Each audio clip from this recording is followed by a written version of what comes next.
Colleagues, we are in a constitutional crisis. The President of the United States is trying to delete the 14th Amendment, ignoring Congress's constitutional power of the purse to illegally block federal spending, exposing the identities of our intelligence officers to our enemies, and sending Elon Musk's unvetted minions into our financial systems to steal Americans' private information. Now, in the normal course, these violations would be prosecuted by the Department of Justice. But their leadership has put personal politics over the rule of law. In the normal course, Congress would act as a check and balance, but Republican leadership in both chambers is most charitably described as missing in action. And we are only 19 days in. The White House is now dismantling USAID, pulling back on our soft power at the precise moment when China and Russia are trying to increase their influence over global affairs. Is this because of social media conspiracies, foreign influence operations, or just because Elon Musk is still angry that USAID helped to topple apartheid in South Africa? There are no good answers to that question.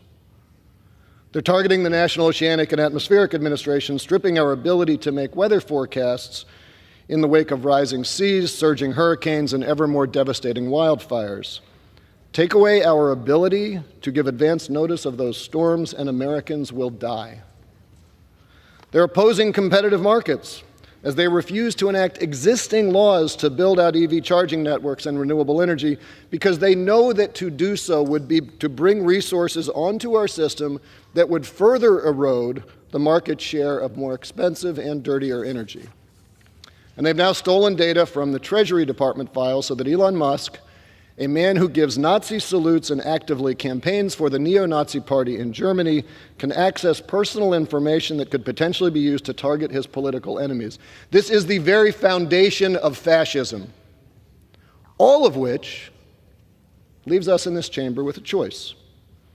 As we sit here on the fulcrum of history, we can act to make these 19 days a footnote to an otherwise noble history of these United States, or we can go to our graves knowing that we did nothing during the 19 days that forever destroyed this 250-year-old experiment.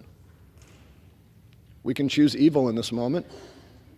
We can choose to ignore everything that Jesus preached on the Mount as we persecute the meek so we can enrich the merciless. We can choose cowardice. We can give a buck to a homeless man on the way into work so we can take away hundreds of millions of dollars from housing assistance once we get there, telling ourselves that to do anything else would be to cause our seat to be filled by a less compassionate soul. We can decide that if we aren't in leadership, then our job is just to follow orders. Sometimes that excuse works. It didn't at Nuremberg. But there's no difference between any of those choices. They all lead to the same outcome, and for this reason, I will be offering a fourth option, and at the appropriate time, I will offer a motion to recommit this bill back to committee. If the House rules permitted, I would have offered this motion with an important amendment to this bill to say that it shall not take effect until the illegal freeze of taxpayer dollars that Congress appropriated to the Department of the Interior, the National Oceanic and Atmospheric Administration, and other agencies is stopped, and civil rights and employment protections for nonpartisan federal public servants are restored, and Doge and billionaires like Elon Musk no longer have unlawful access to federal government systems and the private, sensitive data of tax-paying Americans. I ask unanimous consent to insert into the record the text of this amendment. Without objection. That motion is a chance for all of my colleagues to choose leadership, to choose patriotism, to choose to honor the oath that we all took to the Constitution, to be remembered and honored by future generations, and to, in the words of William F. Buckley, to stand athwart history and yell, "Stop." Yield the gentleman 30 seconds. I yield back.